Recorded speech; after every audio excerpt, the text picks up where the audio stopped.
Good morning, good afternoon, good evening, ladies and gentlemen. Welcome to another edition of GNN. Today is July 13th, 2023, and we have a new banner on our hands here. But before we begin to evaluate our brand new mobile suit, let's go over some news.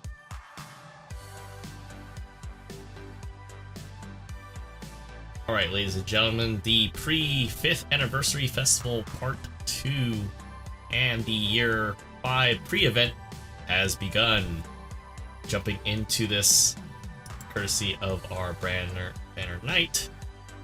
As always, the first step being is the Year 5 pre-event that they've been ongoing. So we have a total of 28 pulls that we'll be able to do free once a day. So that's pretty neat. They do have a special limited supply drop for custom parts available, which gives you a chance randomly during the 10 consecutive pulls to get any of the overtuning parts that have been on previous banners, which is nice. I can personally vouch for the mobility and thrusters, as well as some of the other stuff, including the heavy armor as well.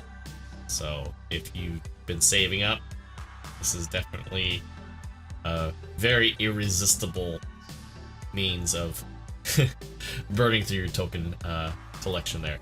And last but not least, the new and Sazabi, the regular versions, not the latest FF variants, are now in the recycle ticket counter.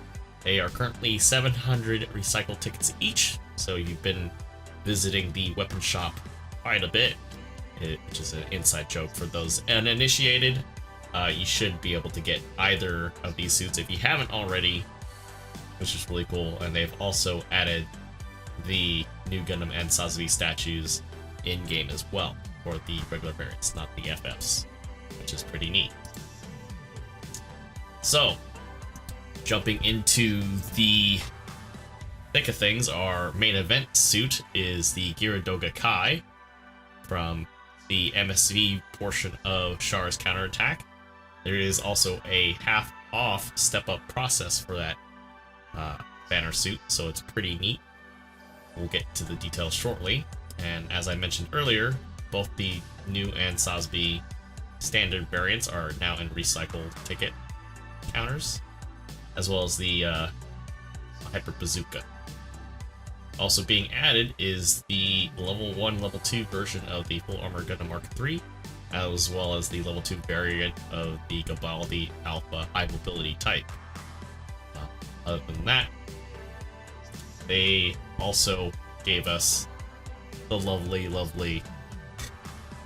retweet promotion that was originally thought to be, oh well, actually 10,000 retweets and likes to the original post of the official Japanese Twitter since the start of the announced campaign of your GBO with your favorite mobile suit. So basically, the Schneid and the Hazel Custom Level 1. If you didn't have this already, you now have it, and if you did, well, free recycle tickets and tuning there. They also gave out the Operator Tend to Begin, as well as 500k DP. And apparently everybody's been getting messages about not receiving Tend to Begin. It's an unexpected message and just an inconvenience. Alright, jumping into the thick of things, our main event is a 2-star 550 cost general that was developed as a high-performance command version of the Geara Doga for Neo Zeon's main mobile suit army. It's based on movable frame of general units, enduring armor, updated avionics have improved the tracking and resistance to heavy fire. Large head includes new electronics that improve its detection capability. It does have anti-stealth and observational data link, so it's kind of like the more combat capable version of the G04 minus the beam cannon, and it actually has a little bit more of a range game over the standard Geara Doga, which we'll get to in a second, but this is also usable on ground and in space combat as well. Now if you're doing 10 pulls for this and you were unlucky with your half off, you do get a chance to get the Gune Neo Zeon outfit, which I think applies to a majority of the Neo Zeon pilots out there. Actually, no, yeah, this is the standard one, sorry. But yeah, if you don't have it, get a chance to get the normal suit and the helmet going along with it, so that's pretty neat. So, on to the lovely, lovely stats for our brand new mobile suit. Alright, ladies and gentlemen, here's our brand new main event mobile suit, the Geara Doga Kai, and all of its stats in its great glory. Now, before we get into the nitty-gritty behind the new suit, one thing to note that I forgot to add is they did implement the nerf on the trap metal bazooka that the modified Rick DJ actually utilizes, so it's not as hard hitting at distance from 300 meters. It's actually a little bit diminished, so we'll see if that holds up well or not. If anything, I think it still is pretty decent the way they have it now, just because it does make it less cracked, being able to stun build at that distance there. But we'll see as time goes forward with that. So, as I mentioned, the Geara Doga Kai, in all its glory, comes with 20k HP, puts it in the same boat as, well, a little bit more than the standard Geara Doga at level 2. We also have some leaning towards melee resistance and some decent numbers for getting into the thick things, both in a range perspective, 24 and 21 for ballistic and beam respectively. It does have more of a melee leanings, just like its stock version. Although one notable thing to see is that right off the bat, the Geara Doga Kai has a slightly better range strength modifier right off the top. It's a little more better, I would say, midline play. In addition to that, compared to the stock version at the same cost, we do have a slightly better turning speed too. Jumping into the primary weapons, we have a specialized beam machine gun, which has, I would say, decent power compared to the stock Geara Doga machine gun.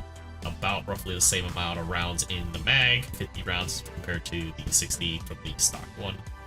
About the same effective range, a little bit less. 20-second reload with no delay between fire, and actually fires fairly slower, which initially I thought was going to be a problem, but having several rounds over the course of 2 hours, you're able to land targets a lot more consistently and a lot more accurately at that midline distance than I would say trying to get those 5 shots off and totally missing the reticle altogether. So you're able to just plant the target, just hold R2, and call it a day. And it actually does stun in 6 hits, so if you see a team of enemies all kind of grouped together, you can just fire into that melee brawl mosh pit, and eventually will tie people up, and it just helps out. Standard beam sword of 2100, which I believe is pretty standard because all the Geara Dogas use it, so there's that. Comes with a wire just like the standard Geara Doga, so that's a pretty nice welcome there. This is also a big surprise because the Kai comes with the heat axe at 2600, but it has a 2-second cooldown time, so this is meant to pair up together very nicely. Do have the standard Sturmfaust as well, pretty standard as far as numbers go. Smoke discharger as well, but the grenade launcher on the beam machine gun actually hits harder, or just as hard in a way, with a shorter range, but the reload time is a lot nicer. So that's pretty nice so far, at least in terms of weaponry. It has a leg up in the mid-lining section, and you do maintain at least 3 stuns. If anything, this is pretty nice so far. All 3 stuns they don't require any special, dance, jumping through hoops of any sort. You don't have to worry about charging fire either, if you're not a big fan of that. So it's pretty cool. More chances to land hits on target, and more forgiving. So yeah, so far so good. Looking at the holy shopping list of skills, we mentioned earlier it has anti-stealth and observational data link, so this is definitely probably on the list of having one on your team at 550 for those ultra aggressive teams or compositions. It does have anti-blast, light control 2, balancers, which is a given. It should have it. I don't see any general with this type of stuff not having it, but active guard 3. I'm not sure in what timeline, alternate universe that this requires active guard 3, but some people can use it. I'm kind of indifferent to it, I would say. I can see its usefulness, but trying to find a consistent technique that works for me, or vice versa, that journey is it's going to be long. But the crazy part of this whole exchange is we also have Force Injector 2 versus the stock Force Injector 1 on the regular Geara Doga, and we also get Power Accelerator 2, which is nuts, because I can tell you a lot of folks, when they see clashing, they're not taking advantage of that. That is, ooh, this is going to be a fun suit, I can tell you that for sure. We also have the regular buffers. You got leg buffer 1, which is decent, but you do probably want to consider at some point either leg armor 2. Probably won't need it, but it does require you to play a lot more carefully, just because it does seem a little bit easier because of the hitbox that this suit brings. Easy to break those legs. So you gotta be extra careful. You do have a left arm equipped buffer, which is the big shield deal that it has, and then the little mini shield on the right, which does also produce damage. So buffers all around, no shields to break, like the standard Geara Doga. Or technically it's a buffer, sorry. Same buffer stuff. I apologize.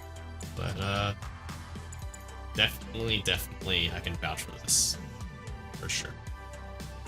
Decent suit for a 2-star. We'll try to give it a go again to do some work with it, see what we can go as far as things are concerned. Alright, ladies and gentlemen, that concludes our recap of tonight's banner mobile suit for the Geara Doga Kai. If you guys found this informative, entertaining, and you enjoyed it, please do not hesitate to hit that like and subscribe button. Helps out the channel immensely.